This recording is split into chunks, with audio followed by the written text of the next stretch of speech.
साथियों, ये मेटाफ्रेम्स है। मैं विपिन त्रिपाठी हूँ। ये हमारा 8वां एपिसोड है गांधी की बात में, और आज कुछ संजीदा बातें मुझे आपके सामने रखनी है। मैंने जिक्र किया था कि 1915 में गांधी जी हिंदुस्तान आए और 1 साल वो मुल्क में घूमने के बाद 1916 में उन्होंने बनारस हिंदू यूनिवर्सिटी की बुनियाद रखी बनारस में, और वो तकरीर ने हिंदुस्तान में काफ़ी चेतना पैदा की।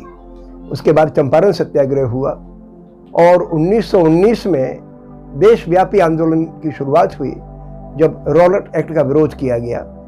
उसमें एक बात बताना मैं रह गया था कि जब ये आंदोलन चल रहा था रॉलेट एक्ट के खिलाफ पूरे हिंदुस्तान में, तो पंजाब में एक पार्क था जलियांवाला बाग, उसमें लगभग 10,000 लोग जमा हो गए, क्योंकि 2 बड़े नेता सैफुद्दीन किचलू और सतपाल, ये 2 बड़े कांग्रेस के लीडर्स थे, उनको गिरफ्तार कर लिया गया।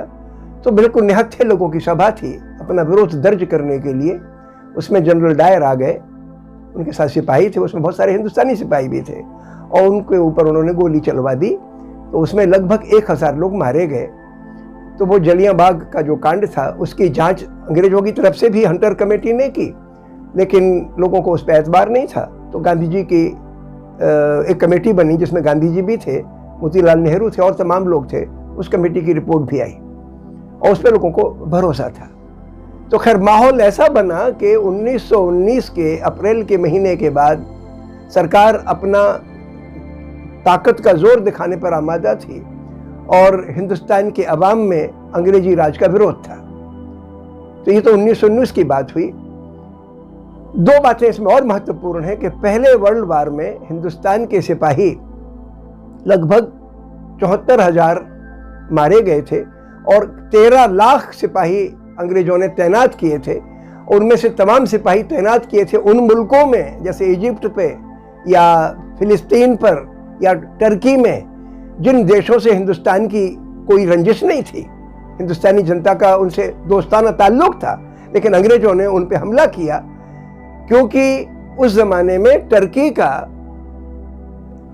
साम्राज्य था अरब मुल्कों पे, इन तमाम मुल्कों पे, और वो साम्राज्य अंग्रेजों की साम्राज्य से अलग था। अंग्रेजों का साम्राज्य तो इसलिए था कि यहाँ के कच्चे माल को पक्का माल बनाने के लिए इंग्लैंड भेजा जाए, वहाँ के कारखानों के लिए, और उनके कारखानों को बाजार दिया जाए।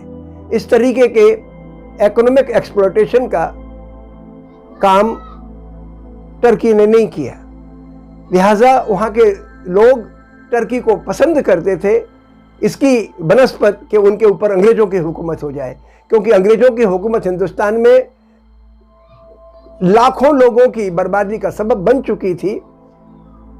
कई करोड़ लोग यहाँ पर अकाल की सूरत में मर चुके थे अंग्रेजी राज की वजह से। उधर चाइना में भी अंग्रेजों की ने जो अफीम वार, ओपियम वार कहते हैं उसको, अफीम की जंग छेड़ दी। उसमें के बाद जो वहाँ के मंजर पेश आया, उसमें भी 10 लाख लोग मरे। तो कोई मुल्क नहीं चाहता था धरती पर कि हमारे मुल्क पर अंग्रेजों की हुकूमत आ जाए। तो जब पहला विश्व युद्ध हुआ, और पहले विश्व युद्ध के बाद उस लड़ाई में जर्मनी और टर्की एक तरफ थे अंग्रेजों की, और दूसरे उनके एलाइज अलग थे, फ्रांस वगैरह। तो उस लड़ाई में हिंदुस्तानी सिपाही तो बड़ी तादाद में मारे गए अंग्रेजों की खातिर लड़ते हुए, और उन मुल्कों के में गुलामी का सबब बन गए वो, जिन मुल्कों से हिंदुस्तान के अवाम दिली तौर पर अपनापन महसूस करते थे।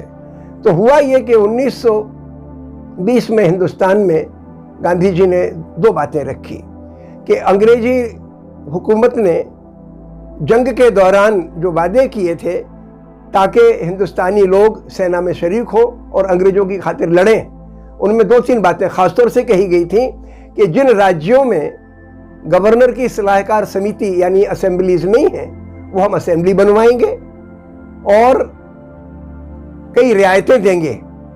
और मुसलमानों को यह कहा गया था कि अगर आप हमारी नौकरी में आएंगे सेना में, तो आपके लिए उन मुल्कों के खिलाफ आपकी जो खलीफा है, जो शासक होता था टर्की का, उसको खलीफा कहते थे, वो धर्मगुरु भी माना जाता था। तो धर्मगुरु के अधिकारों पर आंच नहीं आएगी, ये बात उन्होंने वादा किया था।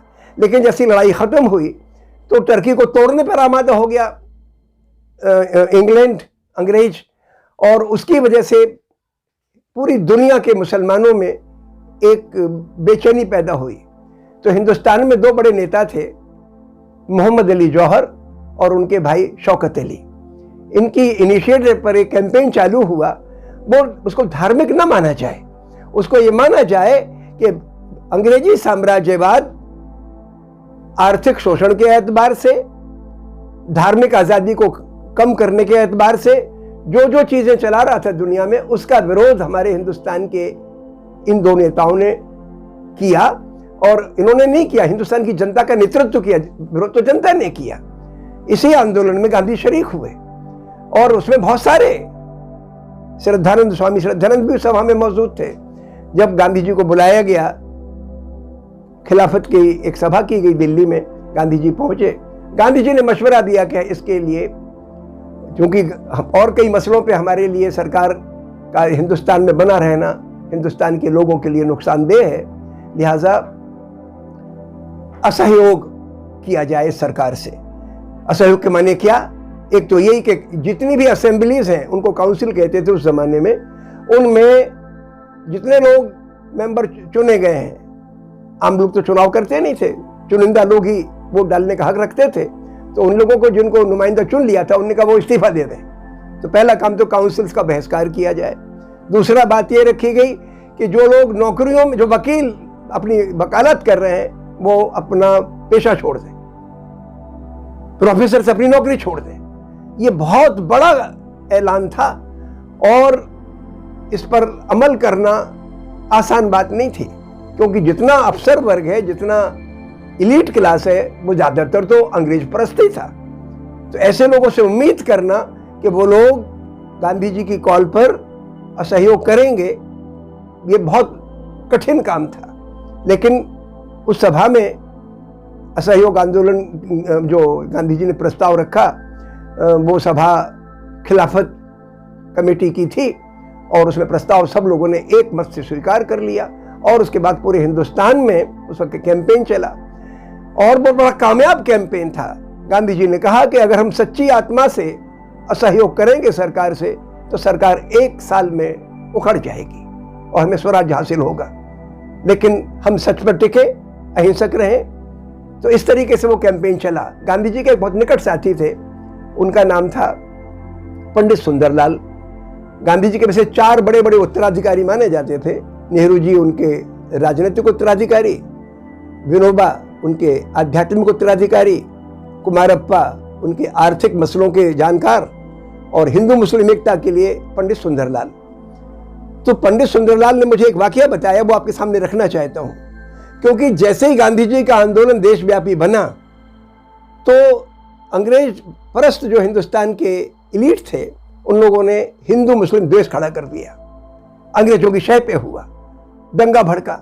गांधी जी उस वक्त दिल्ली से बाहर थे, तो जब दिल्ली में दंगे की सूरत पैदा हुई, तो गांधी जी ने पंडित सुंदरलाल को भेजा कि तुम जाओ दंगा रोको। गांधी जी दिल्ली आए, वो पंडित सुंदरलाल दिल्ली आए। 2-3 दिन कोशिश की, लेकिन दंगा रोका नहीं। तो पंडित सुंदरलाल ने गांधी जी को तार दिया कि साहब, आप, हमारे बस की बात नहीं, दंगा रुक नहीं पा रहा है। तो गांधी जी फौरन गाड़ी पकड़ी, अगले दिन दिल्ली आ गए। जब दिल्ली आ रहे थे तो पंडित सुंदरलाल के पास एक उनके दोस्त आए। बोले, देखिए ऐसा है कि दिल्ली के जो हिंदू हैं वो इस वक्त रोष में हैं, गुस्से में हैं, तो गांधी जी से कहिए किसी हिंदू के घर में ठहरे। अगर किसी मुसलमान के घर में वो ठहरे तो हिंदू और भड़क जाएंगे, दंगे को शांत करने में मुश्किल पड़ेगी। तो सुंदरलाल बोले कि भाई तुम्हारी नीयत तो सही है, लेकिन गांधी जी से मैं ये बात कह नहीं सकता। हाँ, इतना जरूर है कि आप मेरे साथ स्टेशन चलिए, जब उनको लेने जाएंगे तो उस वक्त आप ये बात उनके सामने रख देना, खुद ही रख देना। तो अगले दिन जब गांधी जी आए तो पंडित सुंदरलाल उनको लेके स्टेशन पहुंचे। स्टेशन पहुंचे तो वहां पे गांधी जी ट्रेन से उतरे, बहुत संजीदा गमगीन चेहरा उनका, बात नहीं की उन्होंने किसी से, और खामोशी से उतर के चले आए। ये लोग खामोश चले आ रहे थे। तो पंडित सुंदरलाल बोले, बापू ये भाई आपसे कुछ बात करना चाहते हैं। गांधी जी ने उनकी तरफ रुख किया तो उन्होंने कहा कि देखिए ऐसा है कि यहाँ पर जो दंगा फसाद चल रहा है उसमें हिंदू एग्रेसिव हैं और वो नाराज़ हैं इस बात से, तो अगर आप किसी हिंदू के घर में ठहरेंगे तो फिर आपको की बात वो ज़्यादा सुनेंगे। तो गांधी जी खामोश रहे क्षण भर के लिए, फिर बोले भाई ऐसा है कि मैं अली भाइयों की माँ को अपनी माँ कह चुका हूँ, अली भाइयों को अपना भाई कह चुका हूँ, उनको छोड़ के मैं कहाँ ठहर सकता हूँ। और गांधी जी उन्हीं के घर में जाके ठहरे। अगले दिन सुबह बता रहे थे पंडित सुंदरलाल कि एक हम गांधी जी कमरे में बैठे थे, हम बाहर बैठे थे। इतने में अलीगढ़ से कुछ लोग आए कि दंगा हमारे यहाँ भड़क गया है। तो गांधी जी से पूछा कि वो कुछ अलीगढ़ से मिलने आए लोग, आपसे मिलना चाहते हैं। तो उन्होंने कहा भेजो अंदर, लाओ। अंदर पहुंचे तब पंडित सुंदरलाल कहते हैं कि गांधी का चेहरा गिरगिट की तरह रंग बदल रहा था, पीला लाल पीला हो रहा था। लोगों की बात उन्होंने सुनी, कहा कुछ नहीं गांधी ने, वो लोग अपनी बयान कर गए कि हमारे यहाँ क्या क्या सिचुएशन है। कुछ देर के बाद गांधी ने ऐलान किया 21 दिन का उपवास। यानी इसमें बड़ा पैगाम यह है कि गांधी कोई शॉर्टकट नहीं तलाशते थे दंगे को रुकवाने का। वो लोगों की आत्मा में जो खोट है, जो जहर है नफरत का, उसको छूते थे और कोशिश करते थे कि आदमी आत्मनिरीक्षण करे, अपने अंदर झांके और अपने अंदर से इस जहर को निकाले। यह गांधी की टेक्निक थी दंगे को रोकने के लिए। एक बात का और जिक्र करूं, गांधी जी ने जब ऐलान कर दिया कि हमारे लिए हिंदुस्तान में असहयोग करना है, तो कॉलेज छोड़ना है, तो बच्चे पढ़ेंगे नहीं तो जाएंगे कहाँ, क्या करेंगे। तो गांधी जी ने कहा कि हमें राष्ट्रीय विद्यालय खोलने हैं, राष्ट्रीय यूनिवर्सिटीज खोलनी है। तो यूनिवर्सिटी के स्तर पर 5 यूनिवर्सिटीज खोली गई। एक दिल्ली में खोली गई, दिल्ली में बाद में आई, वो अलीगढ़ में खोली गई और उसका नाम रखा गया जामिया मिलिया इस्लामिया। एक गुजरात में खोली गई, उसका नाम रखा गया गुजरात विद्यापीठ।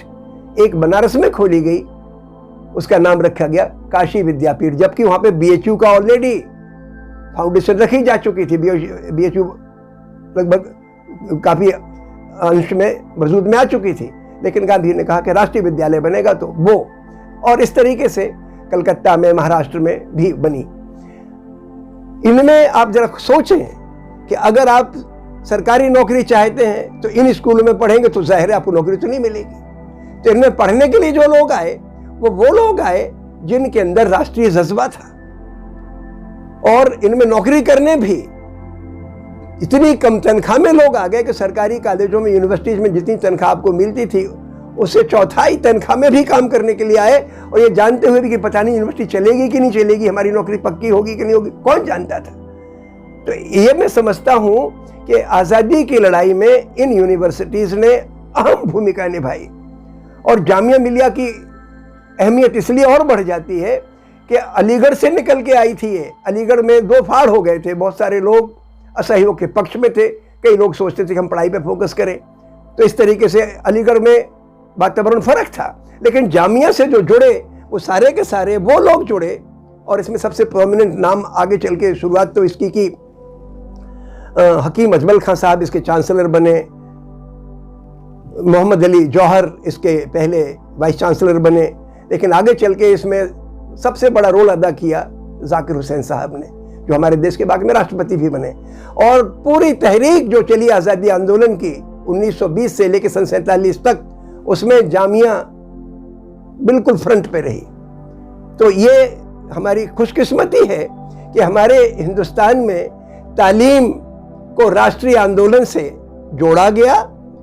पहले तो ये माना जाता था कि पढ़ाई का काम तो सिर्फ ये है कि आप इतिहास पढ़ लो, भूगोल पढ़ लो, साइंस पढ़ लो, बाकी वगैरह पढ़ लो, लेकिन समाज से आप दूर रहो, राजनीति से दूर रहो। कई लोग आज भी इस मसले को उठा देते हैं। लेकिन दुनिया में पिछले 200 साल में जितने भी उछाल आए हैं, जितने भी इंकलाब आए हैं, उसमें कॉलेजों ने बड़ी भूमिका निभाई है।